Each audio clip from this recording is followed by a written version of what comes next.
I'm back in John Dean Park. I got a special episode this morning. We have got Jarrett coming. You remember Jarrett from a few of my other videos up in John Dean Park. We got a historical group coming, and we're going to do a little bit of a history lesson on John Dean Park. I'm excited. I'm sure you're excited, so let's do this. They're around here somewhere.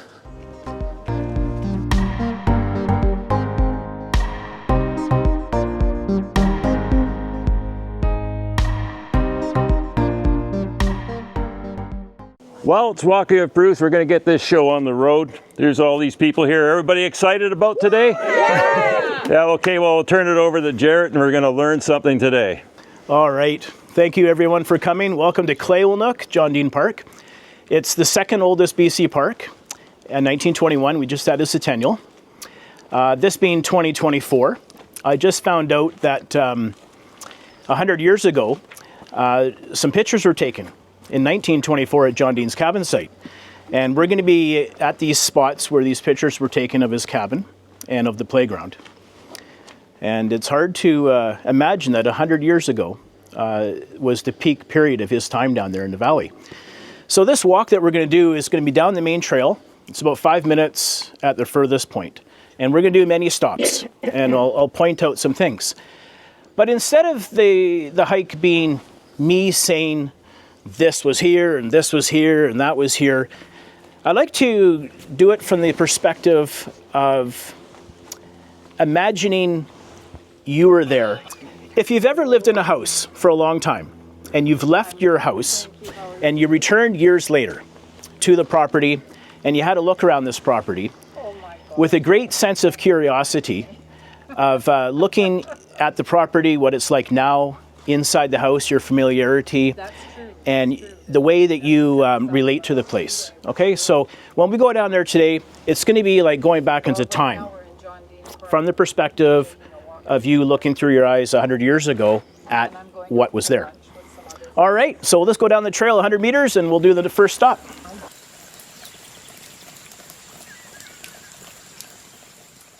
And during John Dean's time, he would get off a train in Saanich and he would walk up a trail up the southeast slope of the mountain to his cabin.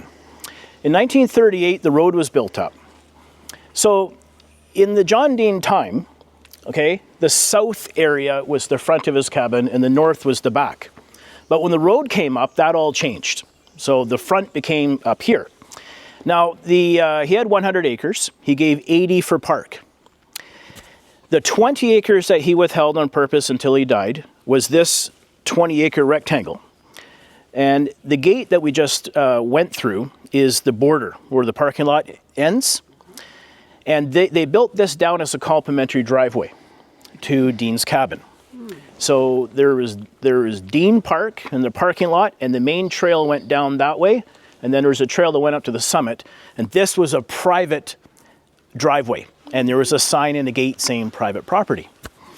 So the reason we stopped here at the beginning of the hike is to really acknowledge the First Nations history in the mountain and the origin name of the word Saanich and the origin name of Lauwelnew, the place of refuge escape. And that's the name of the mountain. You could say Mount Newton, you could say Lauwelnew, or you could say place of refuge escape. And it's all the same. And the story is that 9,000 years ago, there was a massive glacier dam up the Fraser Valley. And it was a massive, massive wall, and it held up the entire province full of water. And this dam melted, and it went, woof! And it created everything that you know as the lower mainland. Okay, and the first shock wave came over and punched the ocean floor, pushed marine sediment up, and created Sydney in the airport, because North Saanich was an island. And the waters rose, and half the people died. Half the people who were prepared made their way to the summit of the mountain in their canoes. And they had salmon, cedar bark rope, supplies, and their babies and their elderly. And they tied their canoes with cedar bark rope to arbutus trees, and the water was rising right up. So they reorganized all their ropes into one long rope, tied onto this rope like this, and the rope went down to an arbutus tree, and the water was right over the top of this mountain. And it was nighttime. And early in the morning before the sun rose, Raven flew around with a little stick in its mouth, and it landed on the bow of the canoe, and it seemed to be telling him something. Kusanich! Kusanich. And this is the origin name of the word Saanich. And they looked, and they saw the waters were receding and the land emerging. And this is the name Saanich, emerging land. I thought that Saanich meant farmland.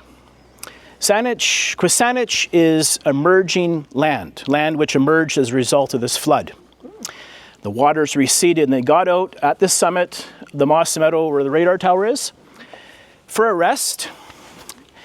They looked around and they said this area will be known as Saanich, the emerging land. And we will be the Saanich people, the emerging people, the survivors of this flood. And this mountain that saved our lives will be known as Lauwelnew, the place of refuge, escape. And much thanks to Adam Olson and the students at Lauwelnew School in 2019, the name of the mountain was added to the park's title. So we have Lauwelnew John Dean Park. All right. So we stopped at this point because this is a nice area to sort of get a feel for. He had his 20 acres. His cabin site is down there and it's about 2 acres that he cleared. And if you look in here, do you see all of a sudden there's some small trees? And you see the transition between the large trees and the small trees. So that is an area, the 2 acres that he logged. And it was essentially the shape of a triangle. And this is very interesting. He had a fence around his area, and the shape of this fence was more or less a triangle. And the upper tip of this triangle was just about 100 feet up there. And the reason is when the sun came up at 9 o'clock in the morning, he wanted as much sunlight to come in as soon as possible and warm that place up. And so he had a fence, and you can almost see the tree line. It came down to about here, and then it went on an angle down this way.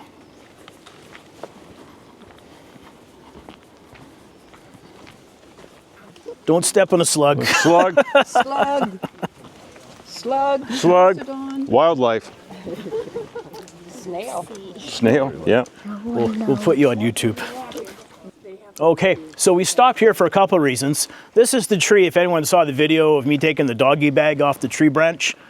That's the famous, Bruce has done like 700 parks, and that's the first time he got a doggy bag, so it's a bit of history. Well, here we go. This is the good people. There you go. Well, they put it in the bag and throw it? It's the good people. Another reason we stopped here is just to let you know, when we get to the cabin site, I'll say it again, but if you were to pour a bucket of water on the ground at John Dean's cabin site, half will go north, half will go south. And this is the Ilahi Pond in here. And what John Dean did is in 1915, he dug this ditch to lower the pond about 6 inches to keep the pond colder, to keep his water cleaner. Because that upper 6 inches was so wide that the sun was hitting it and warming it all up, and then the water was becoming undrinkable. So this is this ditch, and if you were actually to walk in there in August, September, it's literally shoulder height. It's quite amazing, actually. I was very surprised to walk that one September. The sign over here, Ilahi Trail. Ilahi. In 1850 to 1900, there was a European indigenous trading language called Chinook. And Chinook was spoken between the Oregon River and Squamish, and it was the Pacific Northwest trading language. 500,000 people spoke it. In 1900, it just basically vanished because English became the dominant language. But all of the indigenous people used these words. It was like a jargon. And the word Ilahi in the Chinook dictionary is country, earth, soil. And of course, I bought the dictionary and I read that and I think country, earth, soil. Well, it took me 20 years to figure out what that meant. Only from an indigenous perspective do you understand the word country, earth, soil. And that is our connection with the place. So the true definition of Ilahi is country, earth, soil, and our connection with the country, earth, and soil. And I wanted to share that with you because it makes the word so much richer. Okay, so we stopped in this spot just to give an idea of this complimentary driveway that was built. What happened? Imagine driving through here and around that high area and around and then coming out where the sign is. So that was the driveway that John Dean had at his disposal for 4 years until he aged out. And the theory was you would park your car there. So he spent 30 years walking from Saanich up to here. And then all of a sudden, from 38 to 42, so those 4 years, he got to drive down here. So are you guys enjoying this? Yes. All right. Okay, so the fence I mentioned, basically the triangle, the base of that fence is along this cliff, and you'll certainly see that. The north major part of the fence went like this. And the gate, in John Dean's cabin diary, he actually talks about the length of each stretch. So I've come up here with lengths of string, and I've figured out exactly where his fence line is, and his north gate was right here. The two posts are right like this, and the trail is like that. And of course, things change over time, and roads are built and that sort of thing. But this was the north gate. So if John Dean came up from McTavish Road or West Saanich through the northwest side of the park, the mountain, he would come up this way. And imagine that. Imagine living here 100 years ago, and you are out hiking with your family, and you're following the trail up the northwest slope of the mountain, and you come across the gate. And there's a note hanging on the gate, and it says, "I'm outside working, yodel hee hee." Does anybody know how to yodel? Does anybody do that before? But can you imagine going, yodel hee hee? And you can see how far that goes. So wherever he was, he would hear something, and then he would go, hey, you know, and then, but that's how it was. And that's what I would like you guys to do for the next 20 minutes as we move around the cabin, is imagine you hiking up here 100 years ago, what you see and what you would think. Okay, so you probably noticed that coming up this trail, that was actually also a driveway. So after John Dean's time, when the Forest Service had a park attendant spend about 2 nights a week out here for about 6 months a year for about 10 years, not too much, they wanted to be able to drive up to the cabin. So they extended that loop circle driveway over to here and up this trail that we walked. So the park attendant could drive his truck this way, straight up to the cabin.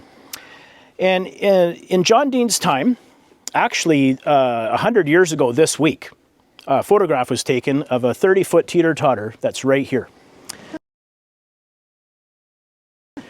And in this area was a playground. And his fence came along, you see that Douglas fir tree and the cedar tree? Just behind there was the fence. It went right along the cliff. And in here, he had some ladders going up these trees. And there were 20-foot ladders, and they went right up to a birdhouse.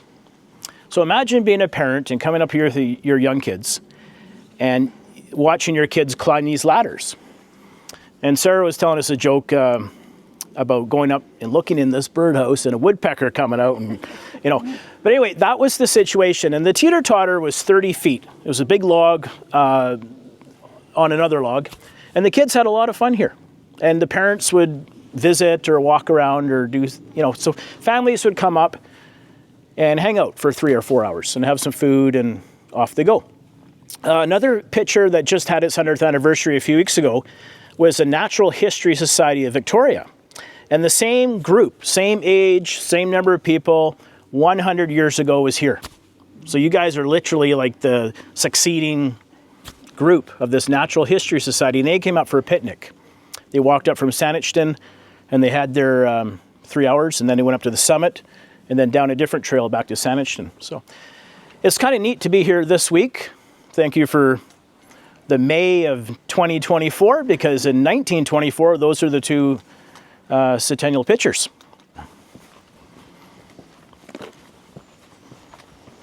So I have a question for you. If you came up to visit John Dean 100 years ago and had to go to the bathroom, where would you go? Nice rock over there. Yeah. Hide behind. Right. So his pond is down there. So right here, where that rotten log is on the ground, there was 3 successive outhouses. 1, 2, 3. And basically he dug a hole 8 feet deep and then moved 6 feet north and 6 feet north. But the idea, of course, is to have that away from the entrance of your cabin and away from your water supply. So when they tore the cabin down in 57, they had a bulldozer type of thing with that shovel on the front. And if you look behind you, you see that little gouge, the dip in the land? So they brought 2 feet of soil and dumped it right up on top of his cabin after they pushed in his the foundation. So that explains this sort of dip.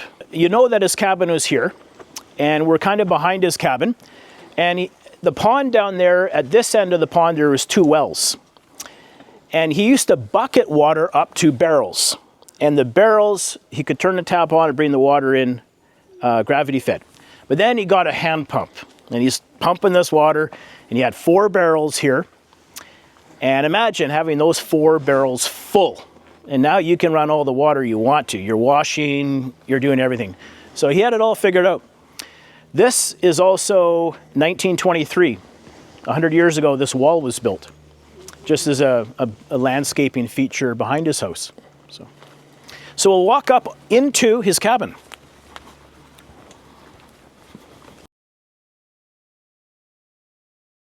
You know, I realize with a group this large, it's going to be difficult for everybody to do this, but before we leave, if everybody could take their 4 fingers, okay, stand right here, and put your 4 fingers right there on that flat piece of rock, and feel the flatness. And this is the place that you measure out his cabin. So 6 inches away from your 4 fingers was the log wall, and it went like this, okay? And based on that very accurate point, you can measure out his entire cabin here. And this was a 6-foot foyer. So where Don is standing was the door into his first cabin, which went back 20 feet like that. And where this bench is the door into his second cabin. And this room was 28 feet long. And this was the big fireplace that was right here where these branches are. Big fireplace there, and you walk around the fireplace into this room that was a square, and that was a kitchen quasi room that he slept in to keep warm. And inside this room, this big stone fireplace, he had some chairs, bookshelves, but most importantly, he had a gramophone and photographs on the wall of his world travels, of camels, the Panama Canal, Jamaica.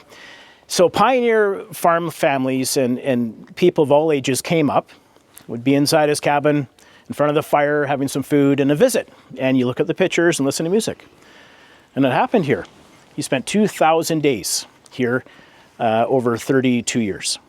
So, yeah, so if everybody, just before you leave, please put your 4 fingers here. And that way you know exactly where his cabin was. Well, you can stand up here and bend down there. No, I can't. Yeah. Okay.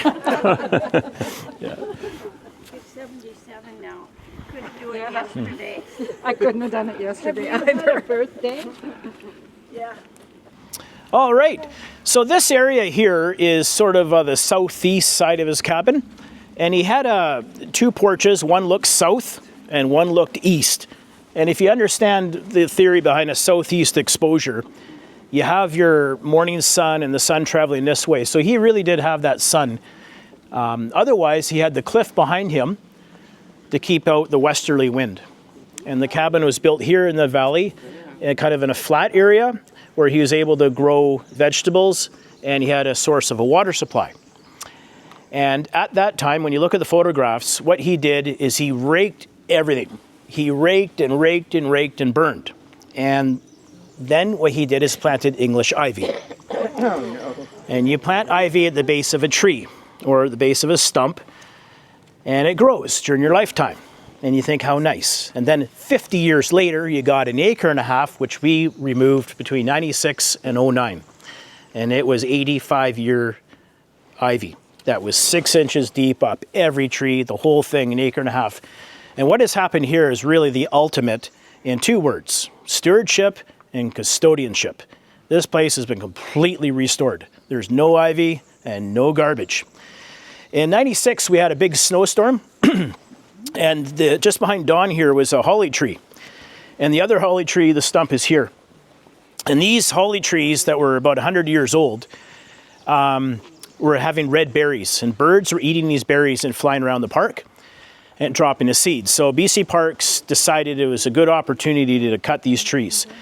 In 1917, they were planted, and about 10 years later, John Dean was on his deck, the porch of his cabin, and he looked out and he wrote in his cabin diary that the trees were at eye height. And by the time they were cut in 96, they were right up to those big branches. Wow. They were big, huge holly trees. And it was kind of a shame that they got taken out, but this one was broken in half.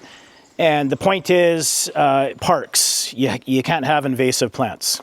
And that's what's happened here at Lauwelnew, John Dean, is all the invasives are out. So we started with broom, ivy, holly, daphne, and blackberry. It's all done. And this place has actually become a museum. It's one of the few parks you can go to and not see invasive plants. Well, and others. But the two trees I want to draw your attention to is this Douglas fir and that cedar down there. When you look at the photographs 100 years ago, the trees actually look exactly the same. I don't even know if they're even any bigger. I mean, it's amazing that it's the same tree 100 years ago. Where that cedar tree is, just on the other side of it, on the ground, is the outline of his gate. And that's the south gate. I showed you the north gate, this is the south, and this trail went from here down to Saanich. And what happened is you come up through the gate and flat along here, down to sort of that lower area. And it was like an entrance into his cabin site. Just down here was the entrance trail. You can see how that came in. And then once people got here, they could go to his garden area, up to the cabin, visit, have a look around. So this is a good vantage point of the pond, and it just stopped flowing.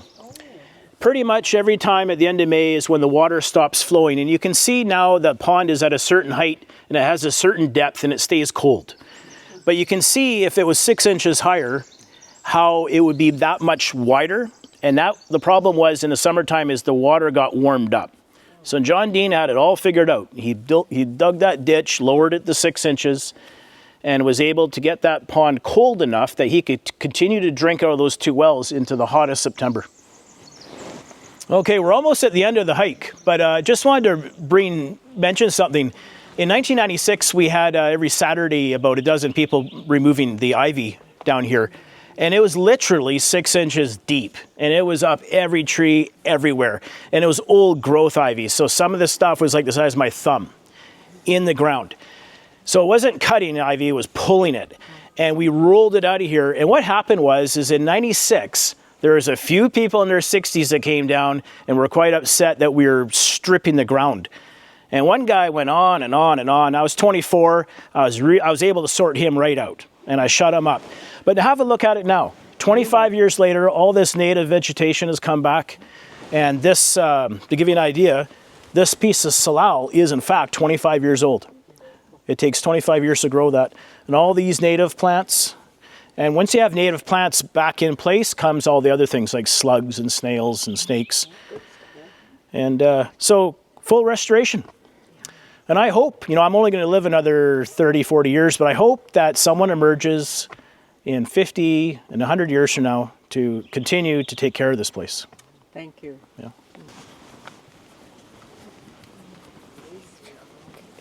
All right, this pretty much concludes the formal tour, but thank you.